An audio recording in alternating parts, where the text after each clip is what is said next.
여러분 안녕하십니까? 대구 경북 소식 전해드립니다. 먹먹한 마음으로 흘러갔을 월요일 어떻게 보내셨습니까? 이번 제주항공 여객기 참사 충격으로 대구공항을 이용하는 시민들의 불안도 커지고 있습니다. 정부와 지자체는 위기경보 심각 단계에 준해서 공항을 운영하고 항공기 운항 체계 전반에 대해서도 긴급 안전 점검을 하기로 했습니다. 손은민 기자입니다. 대구공항 국제선 대합실이 한산합니다. 드문드문 보이는 시민들 얼굴은 굳어 있습니다. 항공기 탑승을 기다리며 모두 어제 있었던 제주항공 여객기 참사를 떠올렸습니다. 너무 큰 사고라서 좀 안타깝기도 하고 막 주변 사람들도 많이 걱정하고 여행 가는 거에 대해서. 출발 하루 전 여행을 취소하지 못해 공항까지 왔지만 비행기를 타는 게 불안합니다. 너무 놀라고 걱정되긴 했는데 당장 오늘이다 보니까 취소하지도 못하고. 앞으로 저가 항공은 피해야 하나 큰 공항만 이용해야 하나 생각도 많아집니다. 다 작은 항공사밖에 없으니까 대구에서는 뭐 대한항공이나 뭐 그런 거 큰 거 타려면 또 인천까지 가야 되니까. 철새 도래지인 금호강을 끼고 있는 대구 국제공항에선 이번 참사의 원인 중 하나로 추정되는 조류 충돌이 지난 6년 동안 41차례 발생했습니다. 같은 기간 공항을 오간 여객 물류 항공기는 11만 천여 편으로 비행기 10,000대가 오갈 때마다 3.67건의 버드 스트라이크가 발생한 셈입니다. 지난달 기준 대구공항 국제노선 항공편의 82%, 국내선의 73%가 사고 여객기와 같은 보잉 B737-800 기종입니다. 활주로는 2,755m로 참사가 난 무안공항보다 5m 짧습니다. 대구공항 측은 군과 함께 20여 명 규모의 조류 퇴치팀을 운영 중이고 활주로 길이 역시 안전에 문제가 없다고 설명했습니다. 대구시는 이번 참사를 계기로 공항의 사고 관련 위기 경보를 심각 단계로 올려 관리 감독하고 있습니다. 국토부는 항공기 운항 체계 전반에 대한 긴급 안전 점검을 벌일 예정입니다. MBC 뉴스 손은민입니다. 대구뿐만이 아니라 다른 지역 공항도 안전한지 우려가 나오고 있습니다. 이번 사고의 피해를 키운 원인 중 하나로 콘크리트 둔덕이 지목되고 있는데요. 인근 포항 경주 공항에도 이 콘크리트 둔덕이 설치돼 있는 것으로 나타났습니다. 박성아 기자입니다. 비상 착륙한 제주항공 여객기는 활주로 끝 둔덕에 부딪히면서 폭발했습니다. 이 둔덕은 항공기 착륙을 유도하는 안테나인 로컬라이저를 설치하기 위해 만든 시설인데 내부에는 콘크리트가 들어있었습니다. 전문가들은 이 둔덕이 이번 사고의 피해를 더 키웠을 수 있다고 지적합니다. 저 둔덕이 없었다면 이 항공기는 계속 밀고 나가서 그 벽까지 치고 그다음에 거기를 넘어설 수 있었겠죠. 그런데 아마도 항공기는 지금보다 좀 더 온전한 상태로 남지 않았을까. 그런데 이 콘크리트 둔덕이 포항 경주공항에도 있는 것으로 나타났습니다. 사고가 난 무안공항과 달리 맨 위 5에서 60cm가량만 콘크리트로 채워져 있지만 활주로 끝에 불쑥 솟아난 둔덕이 존재하는 겁니다. 인천과 김포공항을 비롯한 대부분의 공항에는 로컬라이저가 둔덕이 아닌 평지에 설치되어 있는 것과 대비됩니다. 포항 경주공항과 같은 공항에도 이런 어떤 이 콘크리트 구조물 형태로 이 방위각 시설이 설치되어 있는 것을 저희가 일단 파악을 하고 있습니다. 특히 포항은 다른 공항에 비해 활주로 길이가 짧고 계기 착륙 시스템 작동이 원활하지 않아 국내 공항들 중 착륙이 까다롭기로 악명이 높습니다. 실제로 포항 경주공항의 활주로 길이는 2,133m로 무안공항보다 약 700m, 김포공항보다는 약 1,500m 짧습니다. 게다가 바다에서 거센 옆바람이 자주 불어와 안전시설을 보강해야 한다는 지적이 꾸준히 제기돼 왔습니다. 포항시는 한국공항공사와 함께 포항 경주공항에 대한 합동점검을 실시할 계획이라고 밝혔습니다. MBC 뉴스 박성아입니다. 이번 참사와 관련해서 정부가 다음 달 4일까지 일주일을 국가 애도 기간으로 정했습니다. 지방자치단체의 연말 연시 행사도 줄줄이 취소됐는데요. 동해안 지역은 공식 행사를 취소하고 대신 방문객 안전과 편의 제공은 최선을 다하기로 했습니다. 대구에서도 해넘이 해맞이 행사가 대부분 취소되거나 축소됐습니다. 김기영 기자가 전해드립니다. 포항시 공무원들이 국가 애도 기간 지정에 따라 가슴에 건조 리본을 달고 업무에 임하고 있습니다. 국가적 참사에 전국 지자체마다 수개월 준비한 해맞이 행사를 취소하고 있습니다. 포항시도 올해로 27번째 맞이하는 호미곶 한민족 해맞이 축전의 공식 행사 취소를 결정했습니다. 다만 가족 단위 행사는 최소한으로 유지하고 추모글을 남길 수 있는 애도 공간을 마련했습니다. 추모의 분위기 속에서 경건하게 진행하고자 기존에 준비했던 그 떡국 나눔 행사라든가 그다음에 그 가족 영화라든가 그다음에 쉼터라든가 이런 것들은 그대로 이용을 할 수 있도록 만반의 준비를 잘 하겠습니다. 숙소나 식당 등을 예약한 해맞이객들이 불편을 겪지 않도록 한파 쉼터 등 안전 조치는 만전을 기하고 있습니다. 포항을 찾아주신 관광객 여러분들을 위하여 최소한의 해맞이 행사는 준비하였습니다. 방안 대책, 안전 대책, 교통 대책은 충분히 준비되어 있으니 좋은 해맞이 되시기 바랍니다. 경상북도와 영덕군이 주최하던 2025 도민화합 새해맞이 타종식 행사와 경주 제아해종 타종식, 울진 망향정 해맞이 행사도 모두 취소됐습니다. 해맞이 행사뿐만 아니라 삼척에서 열릴 예정이던 동해중부선 개통식도 취소됐고 열차는 시승 행사 없이 내년 1월 1일부터 운행을 시작합니다. 경북 동해안 시군은 애도 분위기 속에서도 가족 단위로 새해 다짐을 하기 위해 바닷가를 찾을 것으로 예상하고 위험도가 높은 해안가에 안전 펜스 설치 등 한 건의 사고도 일어나지 않도록 오히려 긴장을 높이고 있습니다. MBC 뉴스 김기영입니다. 앵커 브리핑을 시작합니다. 탄핵 정국과 내년 미국 트럼프 2기 출범까지 2024년의 마지막, 우리 경제가 맞이한 현실은 냉혹합니다. 12.3 비상계엄 사태 이후 정치적 불확실성이 역대급으로 커졌고 외국인 투자자들은 금융시장에서 이탈했습니다.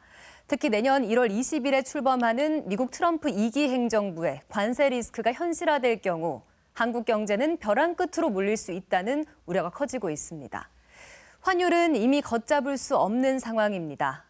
지난 27일 원달러 환율은 장중 1,480원대를 돌파했습니다. 이런 환율 급등세는 글로벌 금융위기를 겪은 2009년 3월 이후 15년 10개월 만에 처음입니다.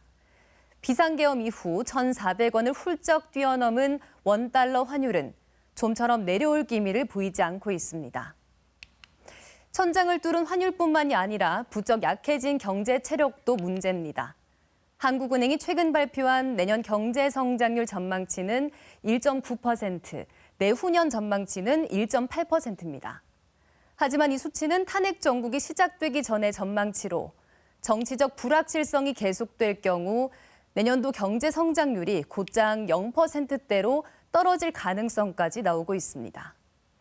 당장 경제 상황이 나빠진 것도 걱정인데 앞으로 돌파할 수단이 마땅치 않은 것이 더 큰 문제입니다.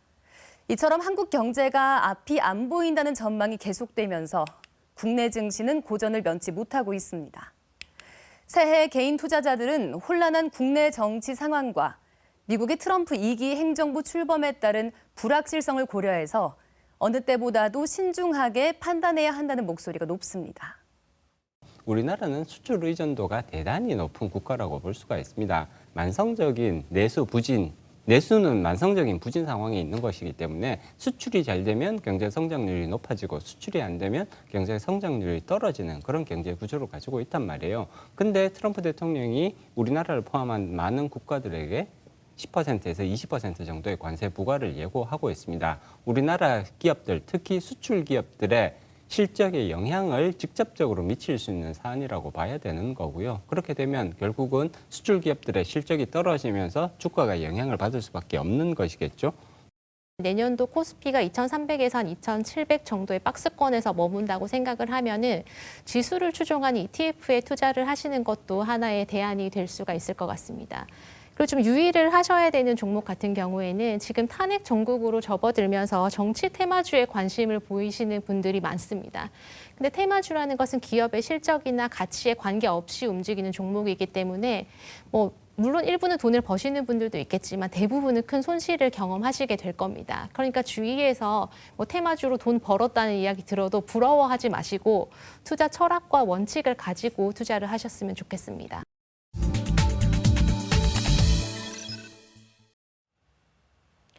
네, 이렇게 지난주 원달러 환율이 장중 1,480원 선을 돌파하면서 2009년 금융위기 이후 최고 수준으로 급등했습니다. 환차익을 본 수출 기업도 있지만 원자재나 제품을 수입하는 기업은 채산성이 악화돼 경영난에 허덕이고 있습니다. 12.3 내란 사태로 인한 정치적 불확실성이 해소되지 않으면 1,500원대까지도 오를 수 있다는 전망에 기업마다 대비책 마련에 분주합니다. 도건엽 기자가 보도합니다. 올해 수출 3억 불 탑을 수상한 대구의 한 중견 기업입니다. 2차 전지 성능을 좌우하는 핵심 공정인 전극 공정 제조 장비를 만들어 국내외 주요 업체에 납품하는데 매출 대부분이 수출에서 발생합니다. 계약부터 납품과 대금 입금까지 평균 2년 정도 걸리다 보니 최근 환율이 오르면서 상당한 규모의 환차익을 봤다고 합니다.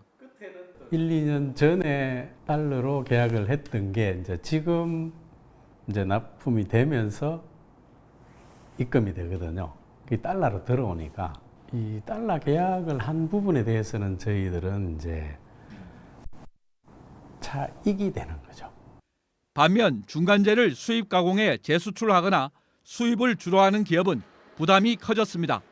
주류를 수입해 판매하는 한 업체는 경기 침체로 지난해보다 30%가량 매출이 줄어든 상황에서 환율 급등 사태를 맞아 이중고를 겪고 있습니다. 수익 구조는 포기를 하는 그런 상황까지 가 있는 상태입니다. 회전이라도 할 수 있다 그러면은 기대를 하고 있는 그건 최악의 순간이죠 지금. 수출 기업도 마냥 좋기만 한 건 아닙니다. 해외 법인이나 공장이 있는 경우 운영 경비나 물류비 부담이 커집니다. 2달 전 1,300원대였던 원달러 환율은 비상계엄 사태와 미국 연방준비제도 이사회의 금리 인하 속도 조절 시사로 1,400원대 중반까지 올랐습니다. 지난 27일에는 1,480원대까지 치솟았습니다. 금융위기 이후 15년 9개월 만에 최고치입니다. 단기간에 1,500원 선을 돌파할 거란 전망까지 나오고 있습니다. 수출입 기업들은 환변동보험, 선물환 등 해지 전략을 적극 활용해서 환 리스크를 최소화해야 됩니다. 특히 수입 원자재 가격 상승에 대비해서 대체 공급처를 확보하거나 생산성 효율을 높여서 비용 부담을 줄이는 노력이 필요합니다. 대구 상공회의소는 환율 급등으로 피해본 기업들이 비용 상승분을 단가에 반영하기도 어려운 상황이라며 정부 차원의 금융 지원 대책이 시급하다고 밝혔습니다. MBC 뉴스 도건협입니다. 내년 1월 4일까지의 제주항공 여객기 참사 국가 애도 기간에 맞춰 대구와 경북에도 합동 분향소를 설치합니다. 경상북도는 내일 오전 8시 50분부터 경북도청 동락관 1층에 합동 분향소를 마련하고 이번 제주항공 여객기 참사 희생자들에 대한 조의와 애도를 표합니다. 대구시는 내일 오후 1시부터 두류공원 내 안병근 올림픽 기념 유도관 합동 분향소에서 조문객을 받을 예정입니다. 국가 애도 기간에는 모든 정부 부처와 지방자치단체, 공공기관들이 조기를 개항하고 공직자는 애도 리본을 폐용해야 합니다. 전남도 의회와 상생 발전을 위한 협약을 맺고 협력하고 있는 경상북도 의회는 여객기 참사와 관련해 모든 방안을 통해 사고 수습을 돕겠다고 밝혔습니다. 박성만 경북도 의장은 경북도 의회 차원의 가능한 모든 방안을 통해 사고 수습을 돕겠다라면서 현재 전남도 의회와 소통하며 필요한 자원을 논의하고 방안을 마련하고 있다라고 밝혔습니다. 대한민국 시장군수 구청장 협의회도 전국 기초지자체가 협력해 유가족 지원과 피해 수습 지원에 힘쓰겠다면서 유가족의 애도의 뜻을 전하며 정부의 신속하고 철저한 사고 원인 규명을 촉구했습니다. 대구 지역 각 정당들도 애도를 표했습니다. 더불어민주당 대구시당은 애도의 뜻을 전하며 정부는 가능한 모든 인적, 물적 자원을 동원해 유가족 지원에 나서야 하며 엄정한 사고 원인 규명 등 수습에 최선을 다해 주시길 바란다라고 했습니다. 진보당 대구시당도 추모 논평을 통해 더 안전한 사회를 만들자고 했지만 부족했다라면서 사고 수습과 유가족 및 피해자 지원을 최우선으로 사고 원인의 철저한 규명과 재발 방지 대책 마련까지 마음을 모으겠다고 했습니다. 우리 공화당도 애도를 표하면서 국가 애도기간 동참과 정쟁 중단을 촉구했습니다. 의대 증원 효력정지 가처분 신청이 최종 기각돼 내일 시작하는 대입 정시 모집은 의대 정원이 대폭 늘어난 가운데 진행됩니다. 의료계에 따르면 대법원은 의대생 등이 대교협을 상대로 제기한 의대 증원 효력정지 가처분 신청에 대해 심리 불속행 기각 결정에 원심을 유지했습니다. 2025학년도 증원을 막을 방법이 최종적으로 무산되면서 의대 신입생은 기존보다 1,500명 늘어난 4,500명을 선발합니다. 2025학년도 대입 정시 모집은 내일부터 원서 접수에 들어가고 합격자는 2월 7일까지 대학별로 발표합니다.